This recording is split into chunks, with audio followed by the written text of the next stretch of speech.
Ragging ഒരുതരം കൊലപാതകം തന്നെയാണ്. സിറാജ് ഡെയിലി പ്രസിദ്ധീകരിച്ചത്. പലവട്ടം പ്രയോഗിച്ച് ലളിതവത്കരിക്കപ്പെട്ടുപോയ പദമായി റാഗിംഗ് മാറിയിരിക്കുന്നു.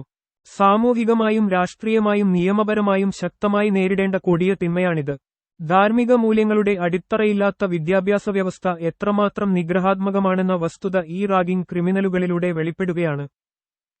സഹപാഠിയുടെ പച്ചയിറച്ചിയിലേക്ക് കോമ്പസ് കുത്തിക്കയറ്റുക, എരിവും വേദനയും കൂട്ടാൻ ആ മുറിവിലെ ലോഷൻ ഒഴിക്കുക, നഗ്നരാക്കിയ ശേഷം സ്വകാര്യ ഭാഗങ്ങളിലെ ജിംനേഷ്യത്തിൽ ഉപയോഗിക്കുന്ന ഡംബല് കെട്ടിത്തൂക്കുക, മുഖത്ത് തേക്കുന്ന ക്രീം വായിലൊഴിക്കുക. കോട്ടയത്തെ ഗവൺമെന്റ് നഴ്സിംഗ് കോളേജ് ഹോസ്റ്റലില് ജൂനിയർ വിദ്യാർത്ഥികള് അനുഭവിച്ച ക്രൂരമായ റാഗിങ്ങിനെ മൃഗീയമെന്ന് വിശേഷിപ്പിക്കാവുന്നതല്ല. കാരണം മൃഗങ്ങൾക്ക് ഒരിക്കലും സഹജീവിയോട് ഇങ്ങനെ ക്രൗര്യം തീർക്കാൻ സാധിക്കില്ല. മനുഷ്യമനസാക്ഷിയെ ഞെട്ടിക്കുന്ന ക്രൂരതയെന്ന പ്രയോഗവും മതിയാകില്ല.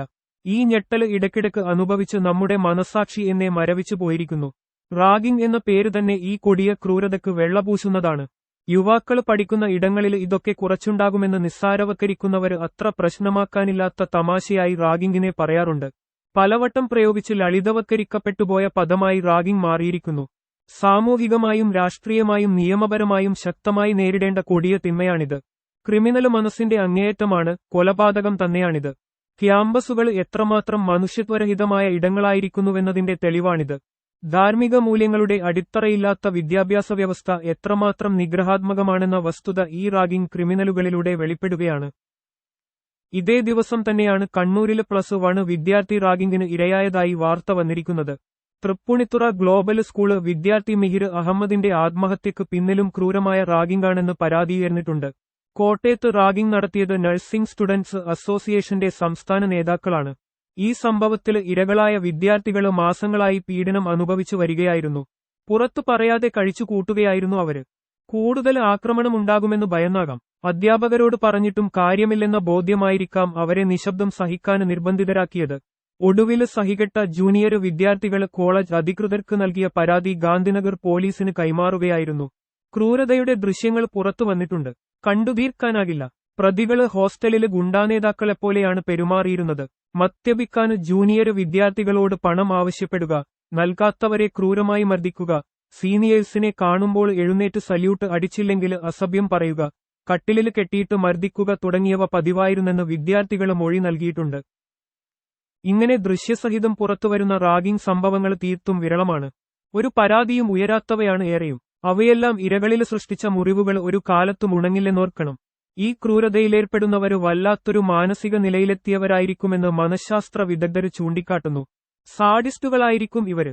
റാഗിംഗ് പിടിക്കപ്പെട്ടാൽ ഏറ്റുവാങ്ങേണ്ടി വരുന്ന ശിക്ഷയെക്കുറിച്ചും പഠനത്തിലും ജോലിയിലുമൊക്കെ അതുണ്ടാക്കുന്ന പ്രത്യാഘാതങ്ങളെക്കുറിച്ചും ധാരണയില്ലാത്തവരല്ല ഇത് ചെയ്യുന്നത്. ഒന്നും പുറത്തുവരില്ലെന്നും തങ്ങളുടെ ഭീഷണിക്ക് ഈ ജൂനിയർ വിദ്യാർത്ഥി വഴങ്ങുമെന്നുമാണ് ഇവര് കരുതുക. അധ്യാപകരും വിദ്യാർത്ഥി സംഘടനകളുമെല്ലാം മൗനം പാലിക്കുമെന്നും അവർക്കറിയാം. വിദ്യാഭ്യാസ സ്ഥാപനത്തിലേക്ക് പുതിയതായി പ്രവേശം നേടിയ വിദ്യാർത്ഥിക്കോ ജൂനിയർ വിദ്യാർത്ഥിക്കോ നേരെയുള്ള ശാരീരിക അതിക്രമമോ ആക്രമണമോ മാനസിക പീഡനമോ ആണ് റാഗിംഗ് എന്ന് 1998 നിലവിലുവന്ന നിയമം ചൂണ്ടിക്കാട്ടുന്നു. ഭീഷണിപ്പെടുത്തുന്നതും ഏതെങ്കിലും കാര്യം ചെയ്യാന് നിർബന്ധിക്കുന്നതും നിർബന്ധിത പണപ്പിരിവും റാഗിംഗാണ്. 1998 കേരള റാഗിംഗ് തടയൽ നിയമവും 2009 UGC റെഗുലേഷനും അനുസരിച്ചാണ് സർവകലാശാലയ്ക്ക് കീഴിലുള്ള കോളേജുകളിലെ റാഗിംഗ് വിരുദ്ധ കമ്മിറ്റികൾ പ്രവർത്തിക്കുന്നത്. പരാതി ലഭിച്ച് 24 മണിക്കൂറിനുള്ളിൽ നടപടിയെടുത്തില്ലെങ്കിൽ സ്ഥാപന മേധാവിക്കെതിരെയും കേസെടുക്കാമെന്നാണ് ചട്ടം. കുറ്റക്കാരനെന്നു കണ്ടെത്തിയാൽ 2 മാസം മുതൽ 2 വർഷം വരെ സസ്പെൻഡ് ചെയ്യാനോ കോളേജിൽ നിന്ന് പുറത്താക്കാനോ റാഗിംഗ് വിരുദ്ധ കമ്മിറ്റിക്ക് അധികാരമുണ്ട്. കേരള റാഗിംഗ് വിരുദ്ധ നിയമമനുസരിച്ച് 2 വർഷം തടവും 10,000 രൂപ വരെ പിഴയും ശിക്ഷ ലഭിക്കും. പരാതികൾ പുറത്തുവരുന്നില്ല എന്നതാണ് പ്രധാന പ്രശ്നം. റാഗിംഗ് വിരുദ്ധ സമിതികളുടെ പ്രവർത്തനം പലയിടത്തും ഫലപ്രദമല്ല. അധ്യാപകര് വിദ്യാർത്ഥി ഗ്യാങ്ങുകളെ ഭയന്നാണ് കഴിയുന്നത്.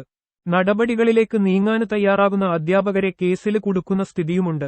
1 വർഷം റാഗിംഗ് അനുഭവിച്ചവർ അടുത്ത വർഷം അതിനേക്കാൾ മാരകമായ റാഗിംഗിന് നേതൃത്വം നൽകുന്നവരായി മാറുന്നതായും അധ്യാപകര് പറയുന്നു. മദ്യവും മയക്കുമരുന്നും കലാലയങ്ങളിലെ ഇത്തരം ദുഷ്പ്രവണതകളുടെയെല്ലാം അടിത്തട്ടിൽ പ്രവർത്തിക്കുന്നുണ്ട്. ന്യൂജന ലേബലിലിറങ്ങുന്ന സിനിമകൾ റാഗിംഗിനെ ആഘോഷിക്കുകയാണ്. പഴുതടച്ച ശിക്ഷ ഉറപ്പുവരുത്തിയും അധ്യാപകരും പൊതുസമൂഹവും സർക്കാർ ഏജൻസികളുമെല്ലാം അങ്ങേയറ്റത്തെ ജാഗ്രത പാലിക്കുകയും ചെയ്തുകൊണ്ട് മാത്രമേ ഈ ദുരവസ്ഥ പരിഹാരം കാണാനാകൂ. വയനാട് പൂക്കോട് വെറ്ററിനറി സർവകലാശാലയില് സിദ്ധാർത്ഥ് എന്ന വിദ്യാർത്ഥി ക്രൂരമായ ആക്രമണത്തിനിരയായി കൊല്ലപ്പെട്ടിട്ട് ഏറെക്കാലമായില്ല. ഇത്തരം അതിക്രമങ്ങൾ അതിനുശേഷമെങ്കിലും ശമനമുണ്ടാകുമെന്ന നമ്മുടെ പ്രതീക്ഷ കൂടിയാണ് ഇല്ലാതാകുന്നത്. പ്രാകൃത മനുഷ്യനെ സംസ്കാര സമ്പന്നനാക്കുന്ന പ്രക്രിയയാണല്ലോ വിദ്യാഭ്യാസം. ഒരു സ്കൂള് തുറക്കുമ്പോൾ 1000 ജയിലുകൾ അടയ്ക്കുന്നുവെന്നുമാണല്ലോ. ക്രിമിനലുകള് വാഴുന്ന വിദ്യാഭ്യാസ സ്ഥാപനങ്ങള് അരാജക ഭൂമിയായി അദ്വദിക്കുമ്പോൾ ഈ ആപ്തവാക്യങ്ങൾക്ക് എന്ത് പ്രസക്തി?